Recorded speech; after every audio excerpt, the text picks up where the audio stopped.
This is Ray Varner, Randolph-Macon College, class of 2010 at the McGraw-Page Library, June 23rd, 2011. And I'm here with the Living Legacies Oral History Project, in particular the Women of Randolph-Macon Oral History Project. And the interviewee here today is Nancy Bass of 1981. Also in the room, Sarah Hendricks, Claire Stevens, and Kim Dutton, representing the library, class of 2010. All right. Hello, Nancy. Hello, Ray. How are you? Good. Just to start, how did you first hear about Randolph-Macon College? Well, I was living in Northern Virginia, in McLean, Virginia, and after I took the SATs, I received some materials in the mail from Randolph-Macon, and I had never heard of Randolph-Macon. But after I looked through it, and it looked like a beautiful campus, and I started speaking to friends and big brothers and sisters of friends, and all of a sudden all these people knew of Randolph-Macon and knew someone. Everybody seemed to know someone who goes to Randolph-Macon, and they all had very positive, good things to say about it. So that's when I started to seriously think about Randolph-Macon.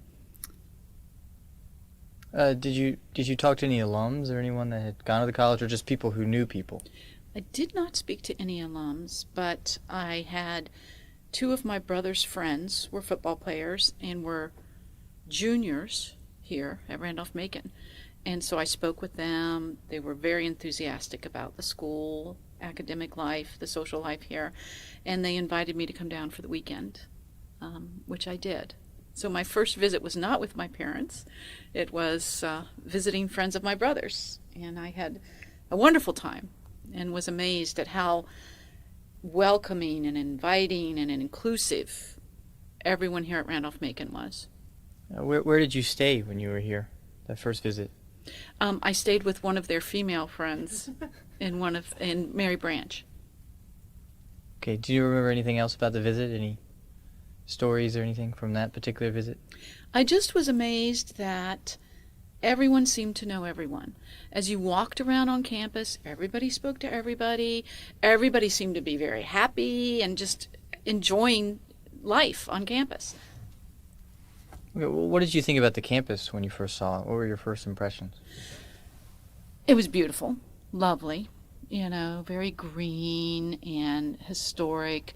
And my sister, I am the youngest of 5 children. My sister went to a much larger university, and I had visited her there. And it struck me as not really being in college, because she lived in an apartment, she had a car. Anytime she wanted to go anywhere, she had to get in her car and drive. And it just did not feel like a campus to me at all. And just the second I got here, I felt like I was part of an academic community, and an embracing community. Right.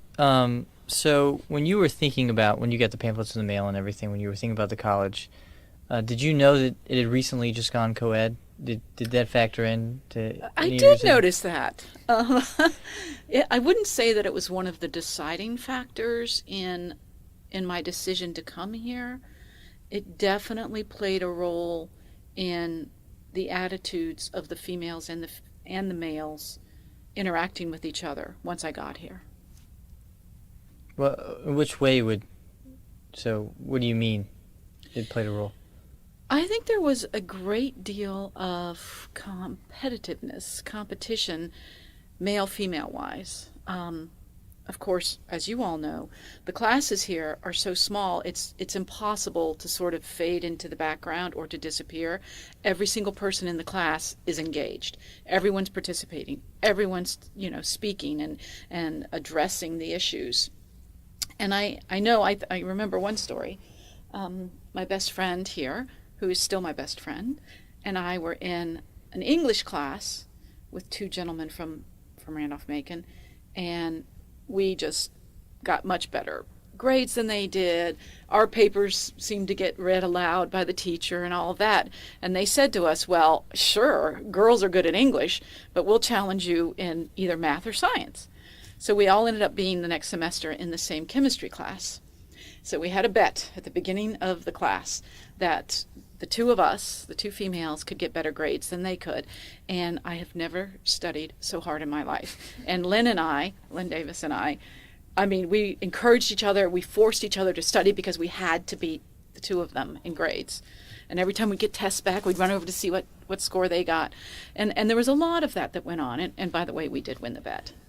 So there was a lot of that, though. And I think particularly in the classroom, it really helped a lot of the males, in my opinion, see females more as peers and as competition academically, rather than just see them in a social light, which before women came on campus, I think the mindset of a lot of the males may have been, they didn't really relate to women on an academic level.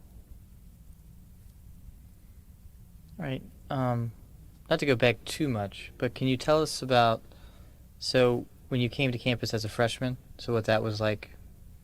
I guess your parents brought you here, I imagine. They did. And I decided to go to college with my best friend from high school, who was going to be my best friend for life. And her name was Paige Peterson. And so we came here together. We roomed together at Mary Branch. And the second we got here, all of the girls who were in the dorm came to say hello. They all stopped by. Several of the football players, because they got there early, like the freshmen did, came by to say hello and introduce themselves. Once again, it was just such a welcoming feel. So inviting, so welcoming, and just very inclusive, telling us about, well, this is going on tonight, this is going on tomorrow night, come to this, come to that, come to this. Just very, very warm feeling. And I had never been away from home, and this was just totally, like, I couldn't wait for my parents to leave. Okay, thanks, Mom and Dad, see you later, bye-bye, don't let the door hit you. Because I was so excited and enthusiastic about starting this new life. Do you remember any of those things that you did right at the beginning? Maybe any places you went or anything like that? Do you remember any of those? I do. I remember a lot. Well, of course, there weren't too many social events that I missed. I did try to make it to every one. I never went home on the weekends because I was afraid I would miss out on something. But also, I do remember I started dating the brother of one of the girls that lived in the dorm with me, and he took me to the river. And I was not, and am not, an outdoorsy type person. So he took me out. I thought it was so wonderful that here these students could go anywhere, do anything, because our parents aren't around. And he wanted to go be in nature, look at the water, look at everything. Well, the first thing that happened is I saw a snake and I freaked out. The second thing that happened was I stepped on a piece of glass. So it didn't end the way that I had hoped, but I still was left with the impression that these people are so much more well-rounded. I grew up in McLean, Virginia, and didn't appreciate nature as much as I started to once I came here. What was your orientation like? So I guess you went through orientation, right? Or do you remember anything? I was with Paige, who was my high school friend, and we sort of just, we came, and probably our eyes were wide open because everything was so new to us, and we just couldn't wait to get started. We couldn't wait to start this new life because it was so totally different than we were used to. Do you remember any of the particular activities or anything that you might have done, or in freshman year? In orientation. Oh, in orientation. Yeah. You know what? I don't. That's okay. It was 30 years ago, and I don't remember too much about orientation. It was all, I was just too much, like, probably gawking and not remembering much. All right. And we didn't take pictures like we used to. Like now, a lot of my memories are tied to pictures, but back, in the late 70s, it just doesn't, first of all, you had to pay for the film, you had to pay for the development, and I don't have a lot of photos to remind me of things that happened during that time. So, orientation doesn't stick out in my mind. Do you remember anything about the food? What the food was like? Yeah. Or? Freshman 15. Yes, I do. As a matter of fact, I got a job working in the cafeteria. The food was very meat and potatoes and sweets. And once again, it was all you could eat. It was a lot of food that I wasn't used to being allowed to eat. And, You definitely had to struggle and work, and actually the upperclassmen in particular would sit there and watch people and sort of make comments if you went up for seconds, or if you walked by them and you had sweets or whatever. They certainly reminded you about the freshman 15. And where did you eat back then? Where was the cafeteria? Well, there was only one cafeteria, and everybody went there, and it was very social. And that was the only cafeteria on the campus. There was actually not very many restaurants in Ashland either. Ashland was very different. So, do you remember being pretty crowded? Or No, I don't. There seemed like there was always plenty of seats available, and people would go and they would stay for a very long time, and they would sit and they would watch who was coming in with whom, what they were wearing. It was very, it was fun. And you would sit down and you could spend 2 hours there if you had the 2 hours to spend, because you would see everybody eventually. All right. What kind of activities did you do on campus? Were you in any clubs, organizations, or anything like that? Well, I was a little sister at Phi Delta, and I think I was on maybe the debate team or the chess team. I'm not even sure. It was not a big part of my campus life. I was more into studying in the afternoons instead of napping like a lot of my friends, and then going out in the evenings to whatever social event was going on. And pretty much every evening back then there was a social event going on. Like parties, like fraternity parties, that kind of thing? Fraternity parties, happy hours at Cousins 2, which was a little pizza place right, not on campus, but right off campus on Henry Street, I believe. And, just going, you'd see people and catch up on the day. It was almost like being married to 800 people. Hang out with them every night, talk about your day. So you were a little sister at Phi Del, I guess. So can you tell us about that experience? Because you're the first one that's been a little sister. So Yeah, we didn't have sororities on campus at the time. The 2 football players that had invited me down for the weekend were Kappa Sigs, and I did get invited to be a little sister of Kappa Sig, but I was dating someone who was in Phi Delta, and there was a huge rivalry between Phi Delta and Kappa Sig, and all of the Phi Deltas were telling me, stay away from Kappa Sig. That was dangerous. So I was like, eek!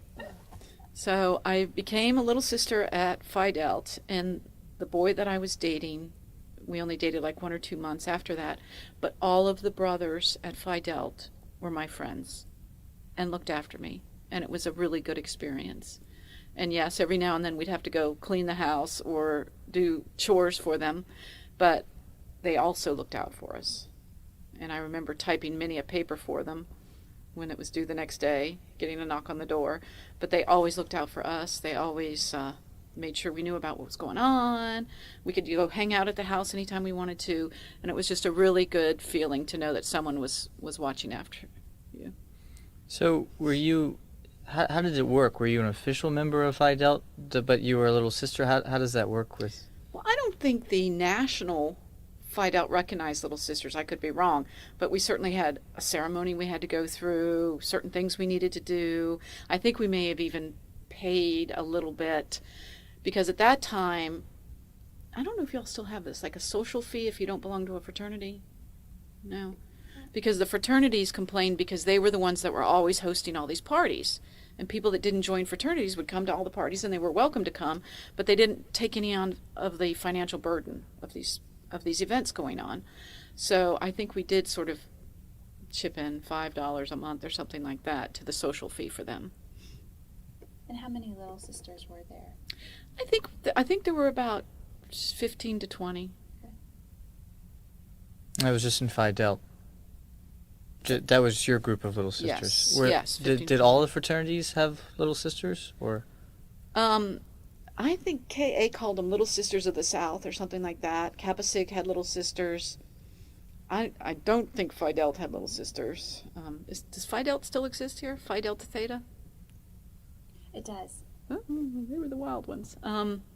Yeah, and those might have been the only 3 that did, as far as I can remember. Okay, so were there rivalries in between the different little sister groups too, or were Well, we participated in the rivalries between the fraternities. I know that we used to have bottle rocket fights between Phi Delt and, is it SAE next to them or Lambda Chi? SAE. I think no? it's, On which side? as you're looking at the house to the left. That was Theta Chi's house. Is No, it? Okay, wait. that's, Now I think everything has changed. I think since they've been yeah, rotated we in would and out, all so- we'd run up to the second floor and we'd have bottle rocket fights. So crazy.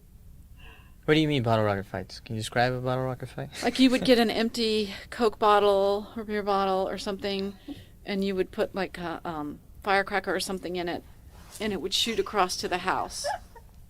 Well, so you would aim at the house, not people, or would you aim at people? We'd or- be on the second floor, and we would try to get in an open window because nobody had air conditioning, so everybody's windows were always open. Uh, And then, of course, we would wait for everybody to fall asleep in a certain fraternity. Well, I hear this happened. I didn't really participate. And then you would go in and mess with something in their house or rearrange something that they would have all arranged in a certain way or kidnap something and leave a note. Like steal a composite, that kind of thing. Yes. Borrow. Albums. We didn't have CDs then, or we had albums. You would go take, all the albums that started with a vowel, or all the albums that had a picture of something on the cover, and then wait and see how long it took them to notice they were missing.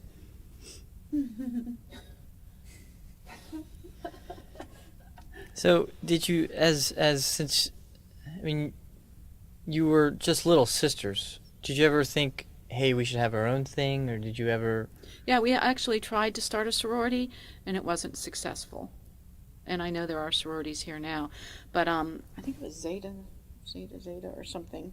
And there was like a core group of maybe 15 or 20 of us who tried to get it started. The national chapter came down to help us. I had to memorize the whole Greek alphabet and all these little activities, but really they deemed that there was not enough support for it to really be viable at that time. And what year was this? I think that was my junior year, which would have been 79, 80. Okay. Was the support the administration wasn't supportive, or that they didn't think they would have enough girls to? The national sorority did not feel like there was enough support from the student body Okay. for a sorority to start at that time. But we, as little sisters, we still participated in Greek Day, and we got to do, we basically got to do most or all of what the men who belonged, or the boys who belonged to the fraternities got to do. So did you ever feel like a second-class citizen in a sense that you were just little sisters, or did you really feel? Sometimes when we were scrubbing those kitchens, and one time they made us. There was one party where the little sisters had to wear the boxer shorts of their big brother, the true big brother, and we did. And I might want to turn it off. And we all knew what was going to happen, so we all made sure we wore pretty underwear.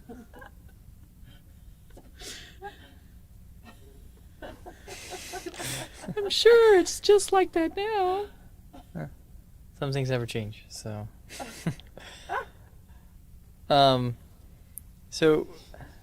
So you couldn't live in the house though, right? No. No, there's no women. No. Yeah.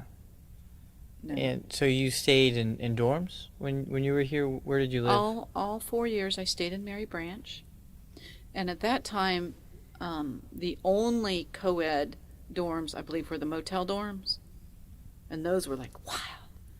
And I wanted to go there. My parents were like, no way, because that was sort of a new concept to have co-ed dorms, at that time.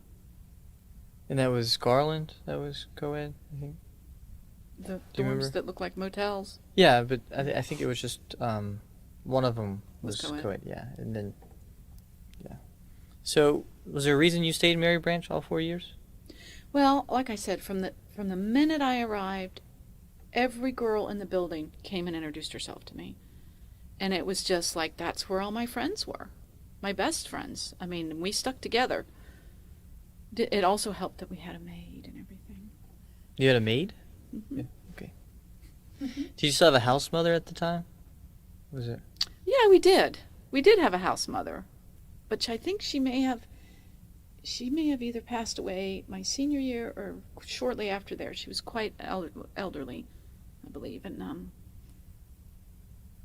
yeah. But no, it was a very. I wouldn't even dream of. I don't think staying anywhere else after the first year there and getting to know everybody and sort of watching everybody grow and change and going through so much together. So people normally stuck to their friends into the dorm, I guess. Were you? Yeah, mostly we did, it seemed like.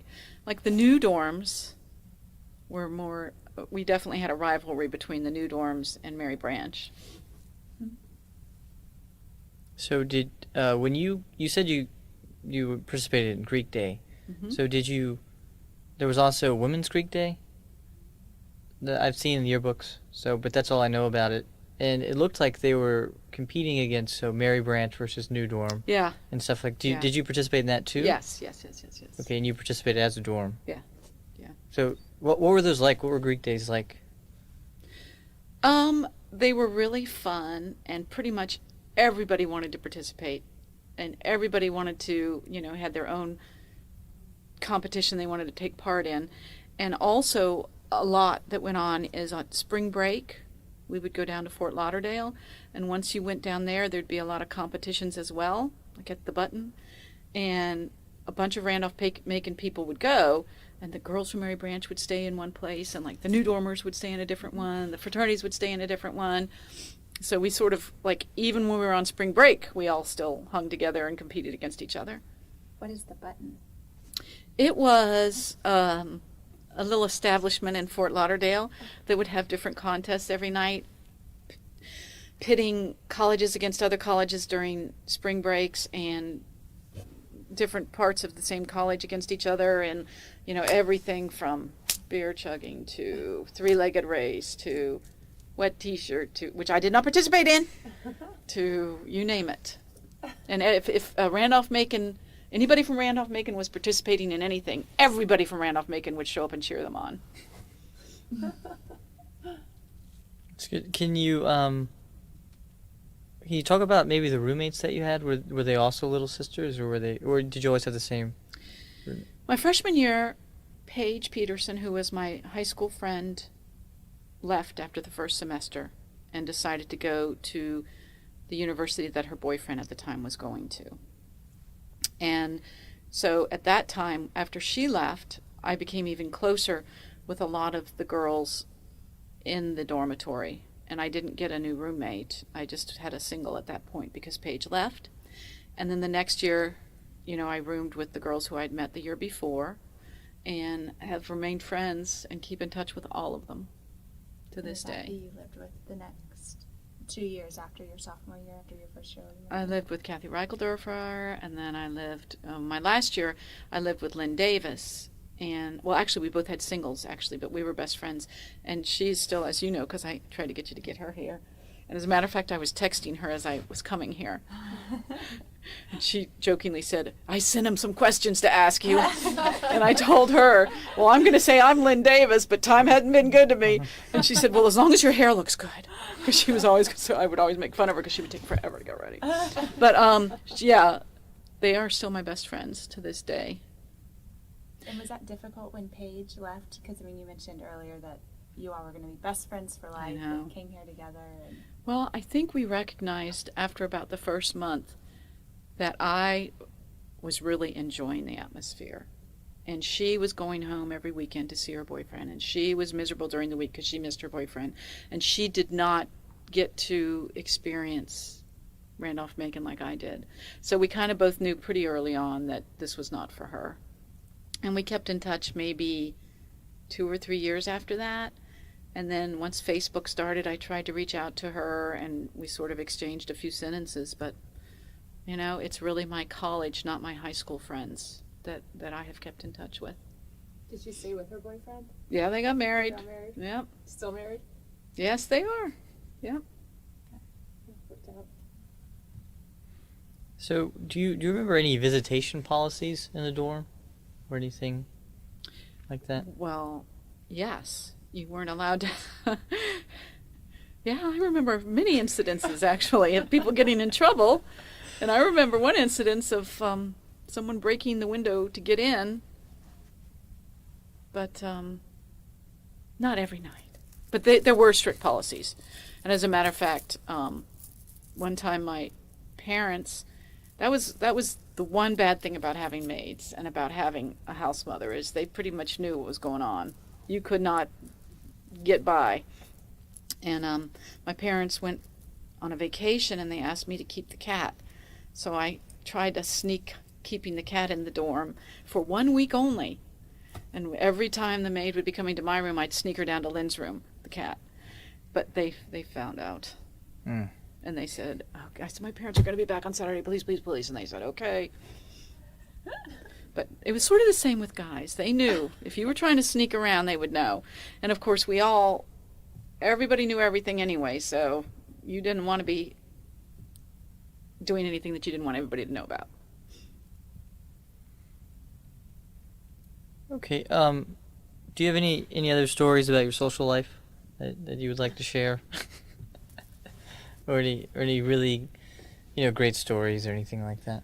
Well, I don't know if it's a great story, but I do remember I was invited to Old South, which KA does. I guess they still do that. And he was just a friend from English class, one of the guys I bet with. And so it wasn't a boyfriend kind of situation.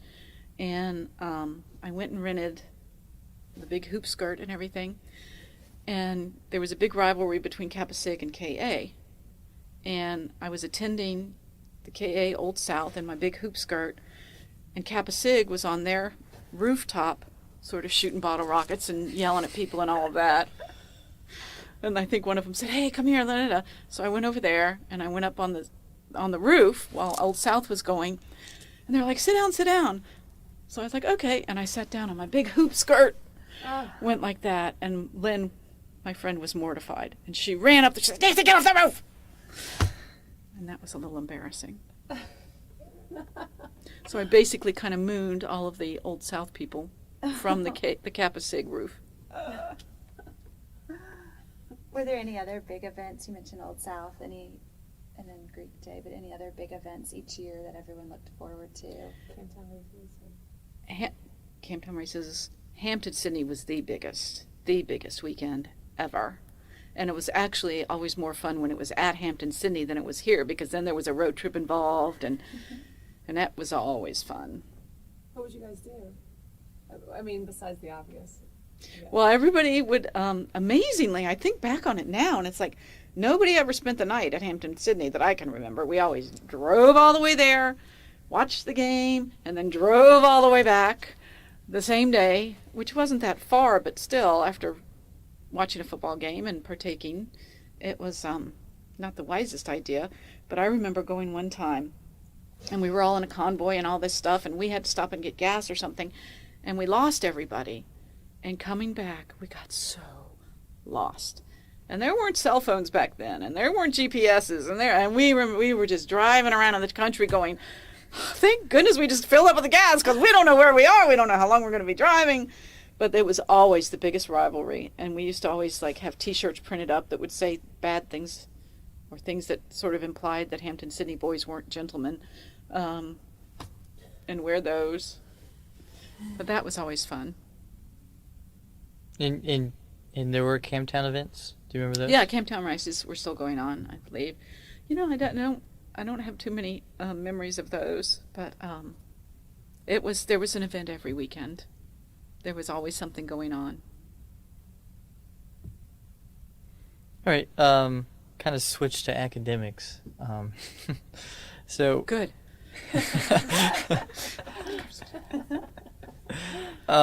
So what was your major? Psychology. So how did you decide on that?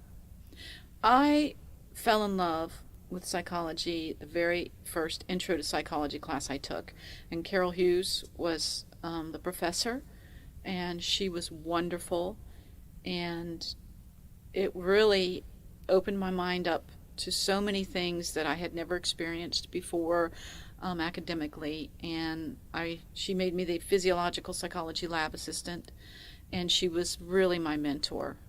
and I learned so much from her, and I just am so fond of her and thankful to her for giving me confidence and teaching me to open up your mind and think about things that don't seem right at first, but accept them because they exist.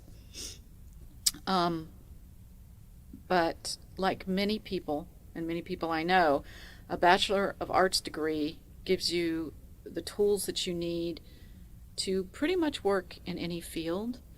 And I was determined to stay in psychology, and I worked at a juvenile sort of detention facility, and I would go out and take case studies of juveniles that were about to go to court to present to the judge about their home life and their background. And it was so sad, and it was so unlike the academic that I loved so much of the classroom. And I was talking to my father one day, and he's like, you know what, there's enough sadness in the world. You don't have to work 50 hours a week in something that's going to make you really sad. So even though I had a degree in psychology, I moved into tourism and hospitality. And that's where I've been ever since. So who was your advisor when you were here? Well, I think of Carol Hughes as my advisor, mentor, the person who I went to, and I don't remember that it was a man, and I don't remember because I really didn't take advantage of that. I didn't see the need. I didn't really. It might be different now, but they kind of, if you wanted to be grooving along, doing your thing, you could. And if I had a problem or any question, anything, I would go to Dr. Hughes. Okay. So were there any classes with Dr. Hughes that you really remember or that really stood out? Well, the physiological psychology, I loved it. And we would operate on the brains of rats and things like that, and it was fascinating to me to really see that there's a physiological base for behavior. And she put it into such perspective. And she made me think about things, that I would never have even thought to think of. So you had your major, but I'm assuming you had to take classes outside of your major. And Oh, of course. Yeah. Well, I loved all of my English Lit and English and creative writing classes. Dr. Gray was wonderful and made you really appreciate, because he knew so many people from the literary world, and he could tell stories, and he made it really, he put a face on literature, and I loved it. Do you remember any of those people that he would talk about? Or that you knew? I believe that he knew Somerset Maugham and maybe T.S. Eliot, or Of course he T.S. Eliot to campus. Yeah, he would tell stories. He might have even known, I don't know, he knew a lot of people, and if he didn't know them directly, he knew stories, personal stories about them, which really brought everything to life. And of course, like I said, the classes were so small, you truly did get engaged. There was no way you could sit in a classroom and doze off or not participate, because they're in your face. Dr. Gray in particular, I think, was known for being social outside of the classroom. Did you ever spend time with faculty, Carol Hughes or Bill Gray or whoever, when you weren't in the classroom, and went to their house for dinner, that kind of thing? Yeah. Most of the professors lived right here, walking distance, and many of them would invite 6 or 7 students over, in the evenings.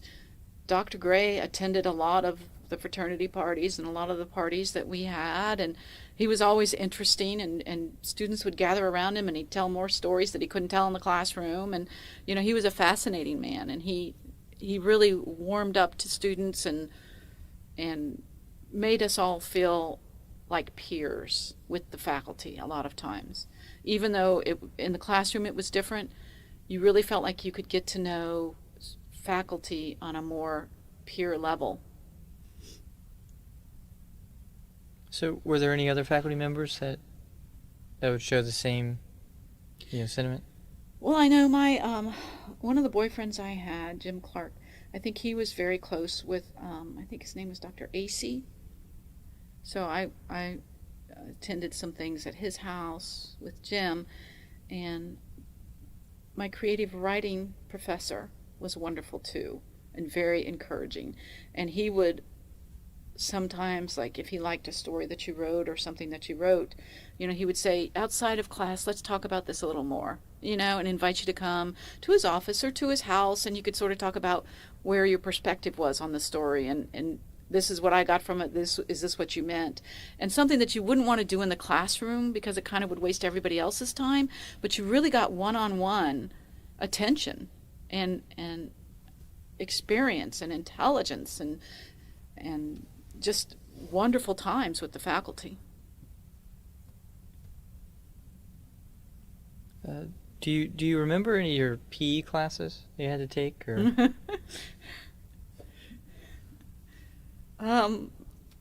Nothing really stands out because I was not really that much into physical ed, and I did not play any sports.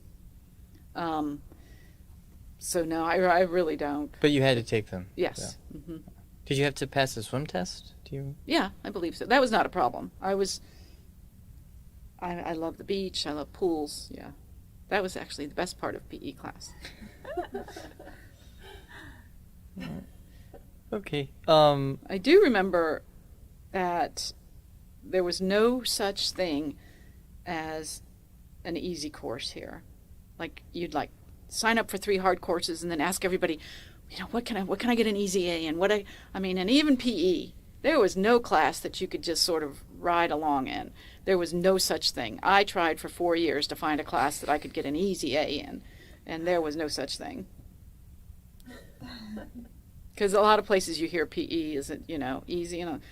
There was nothing here was easy. You had to work. Were there any professors that had a strong opinion about the college going forward? Not that they would share with us. It was very sensitive, and I think that all of the staff and faculty were sort of tiptoeing and walking on eggshells to make sure that they did not let any opinion come through on that. But I'm sure that they did. How did you feel as being a woman in the classroom? Did you feel like they had opinions, or? I didn't feel it from the faculty as much as I did from fellow students. And I think at that time, a lot of the boys that came to schools that had a history of being men only came from high schools that were men only, boys only. And I think they don't get an opportunity to see women as, they only see them as their mother, caretaker, somebody that should clean and wash, or someone social or to date. And I think a lot of them were kind of in culture shock that all of a sudden they were competing against girls, and girls were winning in a lot of it. And that, especially if a class had a bell curve, they would get really mad if we threw that bell curve off and we got 98s and that made an A be 95 instead of 94. They weren't happy about it. And they were very vocal about it. They didn't mind. They didn't have to be politically correct.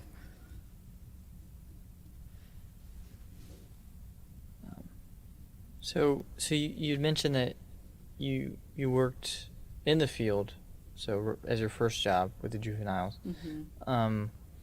And you switched to tourism. Yeah, actually, I moved to Florida, and right after graduation, and was not able to find any kind of job or career that I was happy with. And I, of course, stayed in touch with all the girls from my dorm, and they had all gotten an apartment in Richmond, and my parents at the time had moved to Rehoboth Beach. And so I was like, Rehoboth Beach or Richmond? Rehoboth Beach or Richmond? Of course, the job prospects were easier in Richmond. Plus, it was all my girls from Mary Branch. So I moved back to Richmond and in with my girlfriends. And as soon as I moved in, it was like a group assignment to find me a job. So they all helped, and I got a job fairly quickly. And it was at a hotel as a manager in the restaurant. And I got into tourism and group sales, and as I mentioned, I now work at the Richmond Metropolitan Convention and Visitors Bureau. So I sell Richmond and the 4 counties as a destination to conventioneers, meeting planners, people who want to bring, who hopefully will bring business to this area and revenue. What was the original interest in Florida? I had spent my summers at the beach every year, and one of my girlfriends had a place in Florida, and she invited me to come down there and live with her. And actually, it was 81, my year of graduation, and it just when Castro had allowed all of the Cubans to leave. And so there was this huge influx of people into the Miami-Fort Lauderdale area, and the jobs were very, very scarce. And it was a little scary because crime all of a sudden skyrocketed, because a lot of them had been criminals and all of that we found out later. But it was just a really bad time to be in that area. But my girls from Mary Branch saved me. I moved to Richmond, and I have been there ever since. And I love it so much I represent it. So how have you stayed in contact with the college after all this? Randolph-Macon is so good at staying in touch with their alum. I mean, much better than I have. Of course, my husband, my sister, I have so many people that went to larger universities, and the only time they hear once a year, and it's to get a donation. I hear from Randolph-Macon, the Randolph-Macon Women Making Connections, the Richmond, Randolph-Macon alumni group, the college itself. I mean, I just hear from Randolph-Macon quite a bit, and it really is nice, and it really makes you feel like this was not a 4-year commitment from the college to me. This was a lifelong commitment from the college to help you, and I think I mentioned to you earlier, it has helped me in my career. It has helped me get clients. It has helped me open doors, and it's because as soon as you meet someone who went to Randolph-Macon College, you feel like this bond, like even a closer bond than a big university would have, even though we didn't have a huge team that played, NCAA or anything like that. You still have this spirit that sticks with you.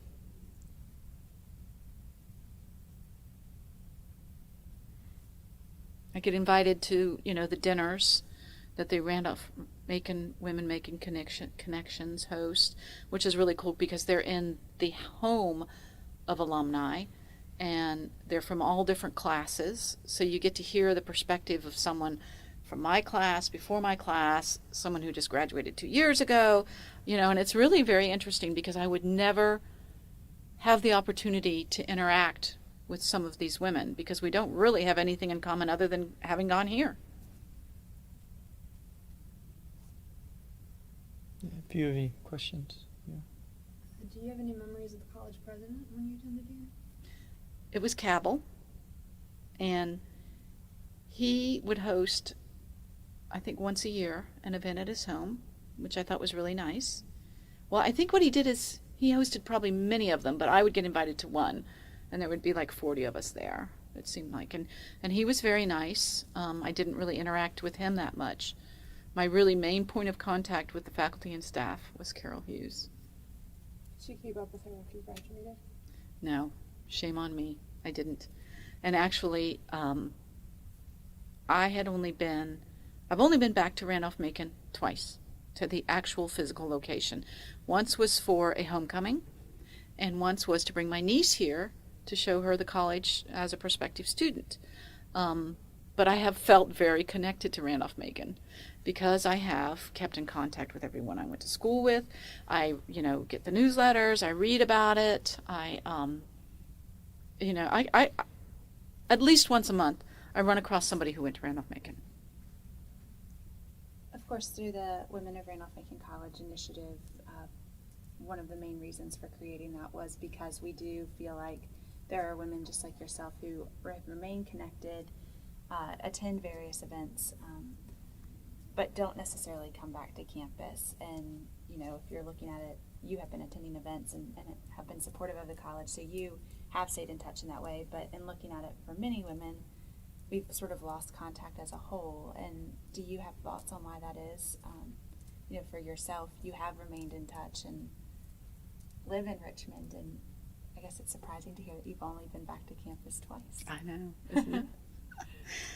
Well, I know my girlfriends, a lot of them are, geographically, it's just not a priority, especially when you start to have kids. And, it seems like we're all so time impoverished that when we have time off or when we go to a social event, it's to see family, it's to, and if you're not close by here, even if you're in Virginia Beach or, South Carolina, it's not that far of a drive, but it really does not hit your top priority of a place to travel to, even though you'd love to see all of them. The people that were really close with you generally, especially now with Facebook, you keep in touch with. I guess that what the nearest and dearest and the most wonderful memories I have of Randolph-Macon, really involve the people. And I've been kept in touch with the people who were my closest friends there. And even if I haven't spoken directly with some of the people in my class, you hear about them, you keep in touch through other people. And the actual physical of Randolph-Macon, although it was lovely and wonderful, and the best thing about it is being able to walk everywhere and seeing everybody and everybody saying hello. It's wonderful, but once you leave, you sort of leave that to the new freshmen and the new sophomores, juniors, seniors. This sort of belongs to them now. As you were sort of thinking about and driving up here today, are there stories that you had been thinking about that we haven't asked questions that hit on them that you wanted to share today? I definitely was thinking about a lot of stories. But they're really probably a lot funnier to me than they would be to you all.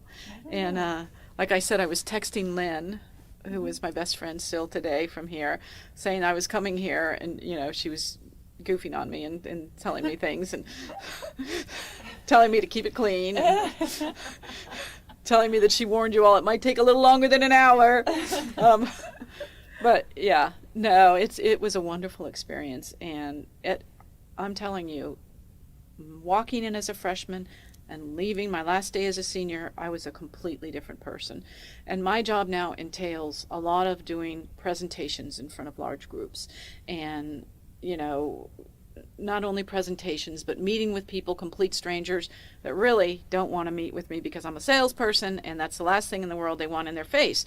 So, as I mentioned, I was shy when I first got here, and it really taught me to have a voice and to speak up and to don't take no and to, be assertive. And I was a very different person leaving here than when I came. If there was advice that you could give the young women who are here now, the ones who, I guess, have inherited the campus, what would you say to them? I mean, especially in the 4 years your transformation. But Yeah. And as I mentioned, I have a niece who's just about to become a freshman in college. And really, one thing that I regret is that I wasn't more involved in more structured activities, like sports and some of the other clubs and things like that. At that time in my life, I was all about getting the academic piece done and then social. And I would certainly encourage and urge everyone to get involved in as many things as possible, because that's how you find out what really is a passion for you. If you don't try it, you won't know. So even if you don't think it's not your thing, try it, and it may be. So definitely get involved, belong to as many clubs as possible, interact with as many people. And the other piece of advice is definitely remember, every single person in every single class will be in the working world, and you will come across them. And you definitely want to remember them. You want them to have a good memory of you. You want them to respect you, and you want to respect them. And it's very important to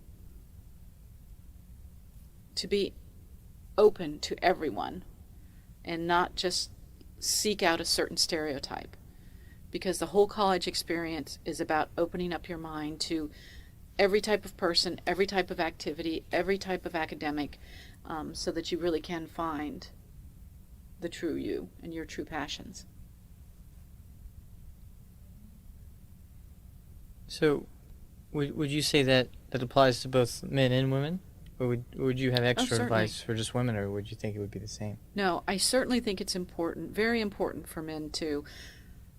I think that a lot of men have preconceived notions of what's cool and what's not cool, what's manly, what's not manly. And once you get out in the working world, you learn that those little closed-minded stereotypes mean nothing. And the more open you are to everything, the more you're going to be able to get along in the working world, to get along with everybody you work with, to be a leader and to be successful. You need to really have an empathy and to sort of walk in other people's shoes and understand other people. And I think because it's such a small college, you don't just hang around 10 or 12 people that are just like you. You interact with every type of person that's here. I was kind of meaning more for women. For what? For women, in a sense. So you would say that advice would be the same for men and for women, but would you have any extra advice just for women? Oh, just for women? Mm-hmm. Remember everything you do. Everybody knows about. And I remember conversations in the dorm between girls, and girls saying, why does so-and-so treat you with respect and speak to you, and why does this whole nobody even acknowledges me or speaks to me or blah, blah, blah, blah. And someone saying one time, and this stuck with me,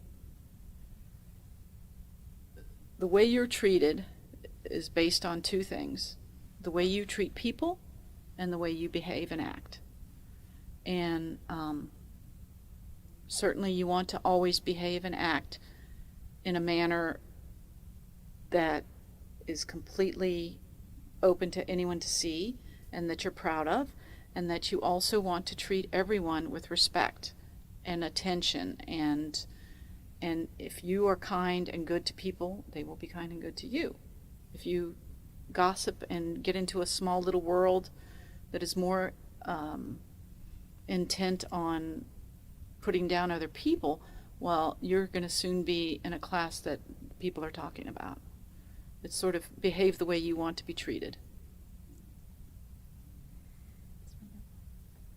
All right. If there's nothing else that you would like to say, I guess we're done. And thanks for your time. Well, thank you, because this has been kind of fun to walk the path again and to be here, and I've enjoyed it. Thank you. All right. Thanks.